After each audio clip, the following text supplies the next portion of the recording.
여러분, 혹시 집을 둘러보면서 이런 생각 해보신 적 있으신가요? 이 물건은 언제부터 여기 있었지? 또는 이걸 언제 마지막으로 사용했더라? 50대에 접어들면서 우리 주변에는 참 많은 물건들이 쌓여갑니다. 젊을 때는 무엇이든 필요할 것 같아서 모았고, 언젠가는 쓸 것 같아서 버리지 못했죠. 하지만 이제는 달라야 합니다. 오늘은 50대 이후에 지금 당장 버려야 할 물건 7가지에 대해 이야기해 볼까 합니다. 단순히 집을 정리하는 것이 아니라 우리 마음도 함께 정리하는 시간이 될 거예요. 그럼 지금부터 시작해 보겠습니다.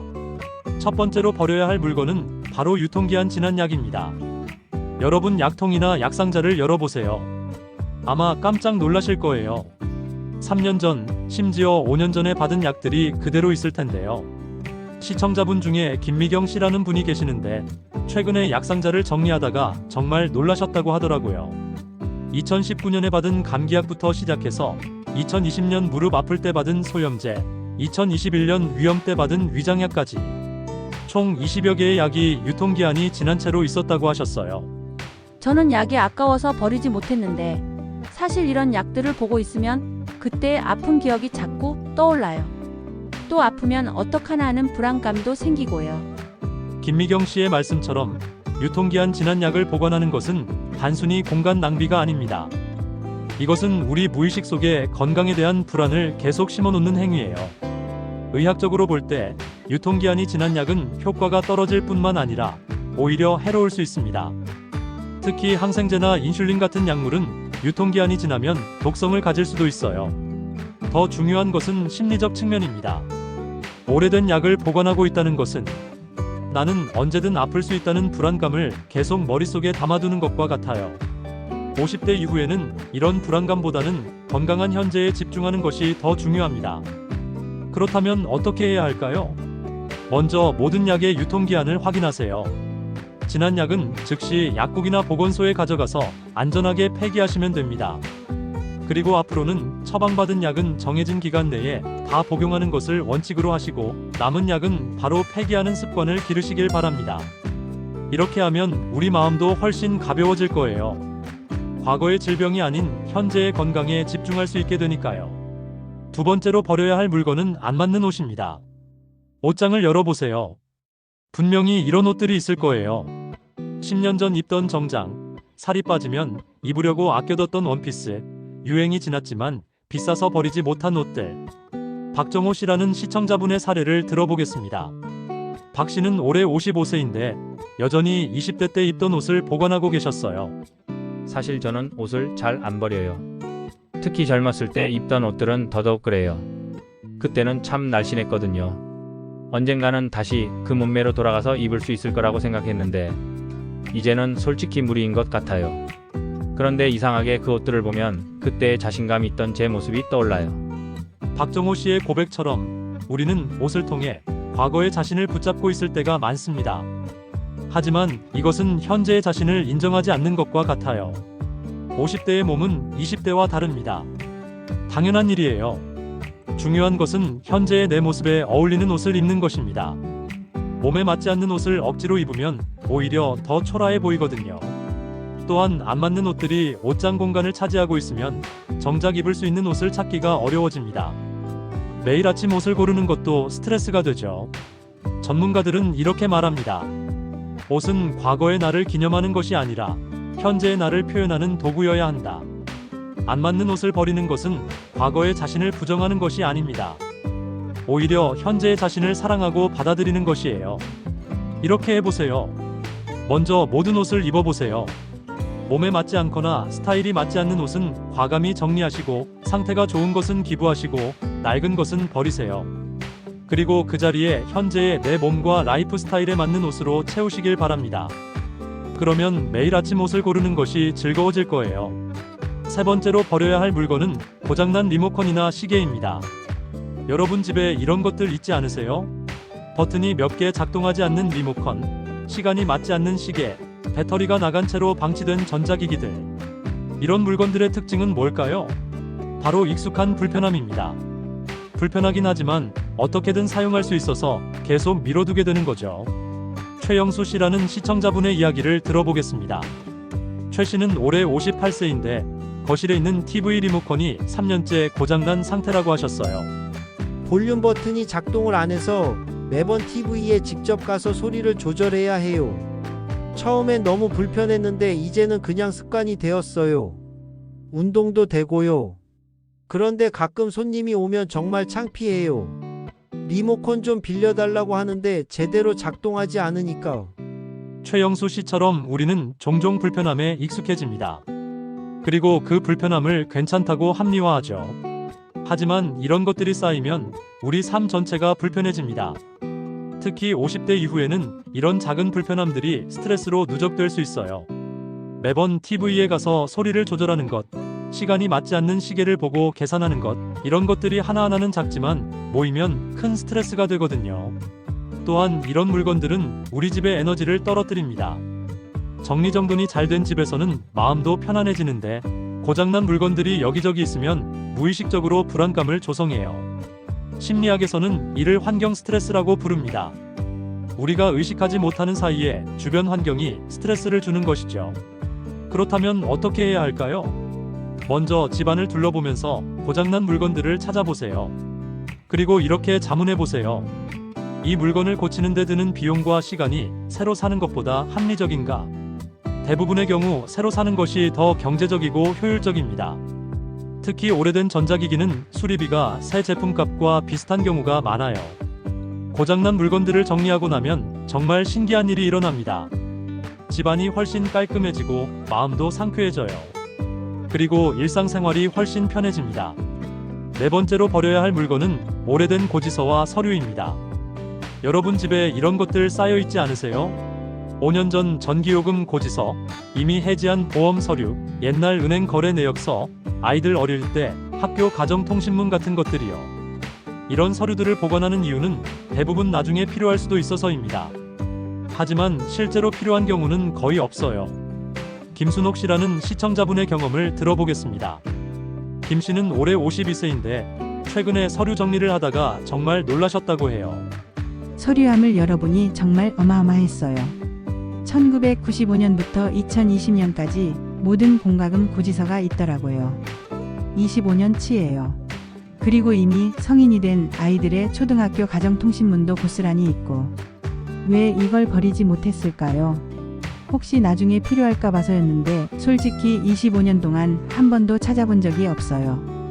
김순옥 씨의 말처럼 우리는 혹시 모를 일에 대비해서 모든 서류를 보관하려고 합니다. 하지만 이것은 과거의 걱정을 현재까지 끌고 오는 것과 같아요. 특히 오래된 고지서나 영수증을 보면서 그때 돈이 너무 많이 나갔네, 이때 정말 힘들었지 같은 부정적인 기억이 떠오르기 쉽습니다. 세무 전문가들에 따르면 대부분의 개인 서류는 3년에서 5년 정도만 보관하면 충분하다고 합니다. 공과금 고지서는 1년, 의료비 영수증은 5년, 부동산 관련 서류는 영구 보관이 원칙이지만 그 외의 서류는 대부분 필요 없어요. 더 중요한 것은 심리적 효과입니다. 오래된 서류들을 정리하면 정말 마음이 가벼워집니다. 과거의 걱정과 부담을 물리적으로 치워버리는 것이거든요. 또한 요즘은 대부분의 서류를 온라인으로 확인할 수 있어요. 은행 거래 내역, 카드 사용 내역, 공과금 고지서 등은 모두 인터넷 뱅킹이나 관련 사이트에서 확인 가능하죠. 이렇게 해보세요. 먼저 모든 서류를 종류별로 분류하세요. 그리고 보관 기간을 확인한 후 필요 없는 것들은 과감히 폐기하세요.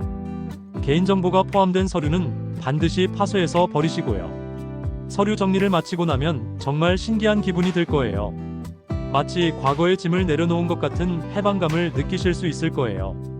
다섯 번째로 버려야 할 물건은 사용하지 않는 취미 용품입니다. 여러분, 이런 물건들 있지 않으세요? 한번 해보겠다고 산 기타, 몇 번 그려보다가 방치된 미술용품, 운동한다고 사놓고 옷걸이가 된 운동기구, 요리에 도전하겠다고 산 각종 조리도구들.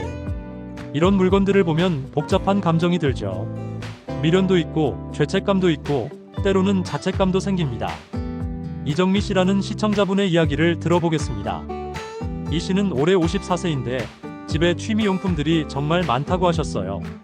저는 새로운 취미를 시작하는 걸 좋아해요. 그런데 문제는 시작은 하는데 꾸준히 하지 못한다는 거예요. 뜨개질 도구, 도자기 만드는 도구, 캘리그라피 세트, 원예용품 정말 많아요. 돈도 많이 들었고요. 볼 때마다 아, 이거 써야 하는데 하면서 죄책감이 들어요. 그런데 또 새로운 취미가 생기면 또 사게 되고 악순환이에요. 이정미 씨의 고민은 많은 분들이 공감할 것 같아요. 우리는 종종 새로운 취미를 통해 새로운 자신을 만나고 싶어 하죠. 하지만 현실은 그렇게 간단하지 않습니다. 50대에 접어들면서 우리는 현실적으로 생각해야 해요. 시간도 한정되어 있고 체력도 예전 같지 않거든요. 모든 취미를 다 해볼 수는 없어요. 중요한 것은 선택과 집중입니다. 정말 좋아하고 꾸준히 할 수 있는 취미 한두 개에 집중하는 것이 더 현명해요. 사용하지 않는 취미 용품들을 보관하고 있으면 여러 가지 문제가 생깁니다. 첫째, 공간을 차지해서 집이 어수선해집니다. 둘째, 볼 때마다 죄책감이 들어서 스트레스를 받습니다. 셋째, 새로운 취미를 시작할 때 또 물건을 사게 되어서 경제적 부담이 늘어납니다. 심리학자들은 이런 현상을 매몰 비용 오류라고 부릅니다. 이미 투자한 돈이 아까워서 계속 붙잡고 있는 것이죠. 하지만 이것은 현재의 삶을 더 어렵게 만들 뿐입니다. 그렇다면 어떻게 해야 할까요? 먼저 모든 취미 용품을 꺼내놓고 솔직하게 평가해 보세요. 지난 1년 동안 사용한 적이 있는지, 앞으로 정말 사용할 의향이 있는지 생각해 보세요. 만약 1년 넘게 사용하지 않은 것이라면 과감히 정리하세요. 상태가 좋은 것은 중고거래 사이트에서 판매하거나 주변 사람들에게 나눠주세요. 새로운 주인을 만나 제대로 활용되는 것이 물건에게도 좋은 일이니까요. 취미용품을 정리하고 나면 정말 마음이 가벼워집니다. 죄책감에서 벗어날 수 있고 진짜 하고 싶은 취미에 집중할 수 있게 되거든요. 여섯 번째로 버려야 할 물건은 남의 물건입니다. 여러분 집에 이런 것들 있지 않으세요? 친구가 맡겨둔 책, 동료가 빌려준 DVD, 이웃이 주고 간 반찬통, 아이들이 두고 간 옷이나 물건들. 이런 남의 물건들이 우리 집에 오래 머물러 있으면 여러 가지 문제가 생깁니다. 조명희 씨라는 시청자분의 사례를 들어보겠습니다. 조 씨는 올해 56세인데 집에 남의 물건이 정말 많다고 하셨어요. 제가 좀 정이 많은 편이에요. 그래서 누군가 뭔가 맡겨두면 잘 안 거절해요. 그런데 문제는 사람들이 가져가는 걸 잊어버린다는 거예요. 친구가 3년 전에 맡겨둔 책도 있고 동서가 2년 전에 가져다 준 반찬통도 그대로 있어요. 돌려주려고 하면 아, 그냥 두세요 하면서 가져가지 않으려고 하고 정말 애매해요. 조명희 씨의 고민은 많은 분들이 공감할 것 같아요. 우리는 종종 인정 때문에 남의 물건을 맡아주게 되는데 이것이 오히려 부담이 될 수 있어요. 남의 물건을 오래 보관하고 있으면 여러 가지 문제가 생깁니다. 첫째, 물건이 내 것인지 남의 것인지 헷갈리게 됩니다. 둘째, 물건이 손상되거나 분실되면 미안한 마음이 들어요. 셋째, 상대방과의 관계에서 애매한 감정이 생깁니다. 특히 성인이 된 자녀들의 물건이 그대로 있는 경우가 많아요. 이미 결혼해서 나간 자녀들의 옷이나 책, 추억의 물건들이 그대로 있는 거죠. 부모 입장에서는 함부로 버리기도 어렵고 그렇다고 계속 보관하기도 부담스럽기도 하고요. 이런 상황은 사실 정리되지 않은 관계를 의미합니다. 물건을 통해 상대방과의 관계가 애매하게 연결되어 있는 것이죠. 50대 이후에는 이런 관계들을 정리하는 것이 중요해요. 명확하고 깔끔한 관계가 서로에게 더 편안하거든요. 그렇다면 어떻게 해야 할까요? 먼저 남의 물건들을 모두 찾아내세요. 그리고 주인에게 연락해 보세요. 집 정리를 하고 있는데 맡겨두신 물건이 있어서 연락드려요. 언제 가져가실 수 있을까요? 이렇게 직접적으로 말하는 것이 좋아요. 만약 상대방이 그냥 두세요라고 하면 죄송하지만 집 정리를 하고 있어서 공간이 필요해요라고 솔직하게 말하세요. 대부분의 사람들은 이해해 줄 거예요. 자녀들 물건의 경우에는 미리 이야기해서 정리하는 것이 좋아요. 이번에 방 정리를 할 건데 필요한 물건이 있으면 가져가고 없으면 정리할게라고 말하면 됩니다. 남의 물건을 정리하고 나면 정말 시원해집니다. 애매했던 관계들이 정리되고 집안도 깔끔해지거든요. 마지막 7번째로 버려야 할 물건은 과도한 식기류입니다. 여러분 주방 수납장을 열어보세요. 아마 이런 것들이 있을 거예요. 10인용 식기 세트, 명절 때만 쓰는 큰 접시들, 손님용 찻잔 세트, 각종 특수 조리 도구들. 이런 식기들의 특징은 뭘까요? 바로 언젠가 쓸 것이라는 기대감으로 보관하고 있다는 점이에요. 하지만 실제로는 거의 사용하지 않죠. 한영숙 씨라는 시청자분의 이야기를 들어보겠습니다. 한 씨는 올해 59세인데 최근에 주방 정리를 하다가 깨달은 것이 있다고 하셨어요. 저희 집 주방 수납장에는 정말 많은 그릇들이 있어요. 결혼할 때 장만한 12인용 식기 세트, 명절 때 쓰려고 산 큰 접시들, 찻잔 세트까지. 그런데 가만 생각해보니 이런 것들을 언제 마지막으로 썼는지 기억이 안 나요.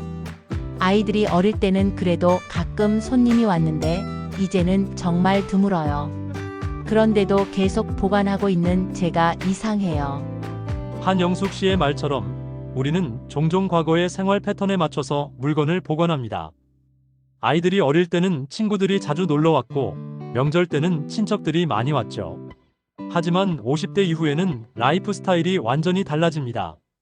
아이들은 독립해서 나가고 친구들과의 만남도 주로 외식으로 해결하게 되죠. 집에서 큰 식사를 준비할 일이 정말 드물어집니다. 그런데도 우리는 왜 이런 식기들을 계속 보관할까요? 심리학적으로 보면 이것은 과거의 역할에 대한 미련입니다. 많은 손님을 맞이하던 자신, 큰 상을 차리던 자신에 대한 그리움이죠. 하지만 이런 미련이 현재의 삶을 불편하게 만듭니다. 주방 공간을 차지하고 있어서 정작 매일 사용하는 그릇들을 꺼내기 어렵게 되거든요. 또한 사용하지 않는 식기들은 관리도 어려워요. 오래 방치하면 먼지가 쌓이고 가끔 꺼내서 닦아야 하는 번거로움도 있죠. 더 중요한 것은 심리적 부담입니다. 이런 식기들을 볼 때마다 언젠가는 써야 하는데 하는 부담감이 생겨요. 그리고 실제로 손님이 오면 이런 좋은 그릇이 있는데 안 쓸 수 없지 하면서 필요 이상으로 격식을 차리게 되죠. 50대 이후의 생활은 간소하고 편리해야 합니다. 복잡한 상차림보다는 간단하지만 정성 있는 음식, 많은 그릇보다는 적지만 좋은 그릇이 더 어울려요. 실제로 미니멀 라이프를 실천하는 사람들의 연구를 보면 식기류를 줄인 후 요리가 더 즐거워졌다고 하는 경우가 많아요. 선택의 고민이 줄어들고 설거지도 간단해지고 주방 정리도 쉬워지니까요. 그렇다면 어떻게 해야 할까요? 먼저 지난 1년 동안 실제로 사용한 식기류를 파악해보세요. 그리고 앞으로 1년 동안 사용할 가능성이 있는 것들을 솔직하게 평가해보세요. 일반적으로 4인 가족 기준으로 8인분 정도의 식기면 충분해요. 특별한 날을 위해서는 일회용 접시나 대여 서비스를 이용하는 것이 더 현실적입니다.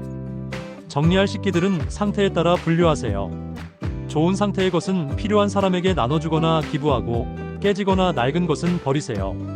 식기류를 정리하고 나면 주방이 정말 깔끔해집니다. 그리고 요리하는 것도 더 즐거워져요. 복잡한 상차림에 대한 부담감에서 벗어나서 진짜 맛있는 음식에 집중할 수 있게 되거든요. 자, 지금까지 50대 이후에 지금 당장 버려야 할 물건 7가지에 대해 이야기해봤습니다. 이런 물건들을 정리하는 것은 단순히 집을 깨끗하게 만드는 것이 아닙니다. 우리 마음을 정리하고 현재의 삶에 집중할 수 있게 해주는 일이에요.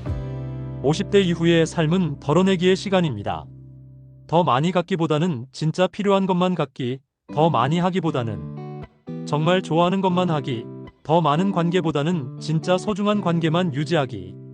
물건을 정리하면서 이런 것들을 배울 수 있어요. 그리고 이렇게 정리된 공간에서 더 평온하고 만족스러운 삶을 살 수 있게 됩니다. 실천 방법을 제안해드리겠습니다. 1주차 계획 세우기. 먼저 집안을 둘러보면서 정리할 영역을 정해보세요.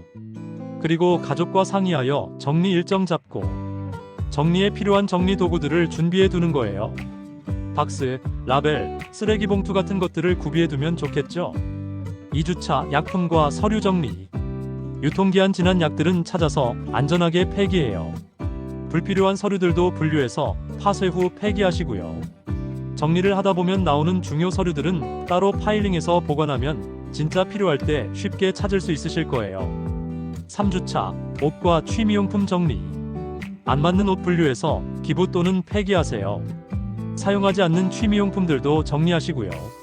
상태가 좋은 것들은 판매하거나 기부하는 것도 정리의 한 방법입니다. 4주차 관계 정리와 주방 정리. 정리하다 발견된 남의 물건은 돌려주세요. 과도한 식기류 또한 정리하시고요. 고장난 전자제품은 수리 또는 교체하여 우리 집에 필요한 제품들로만 채워두세요.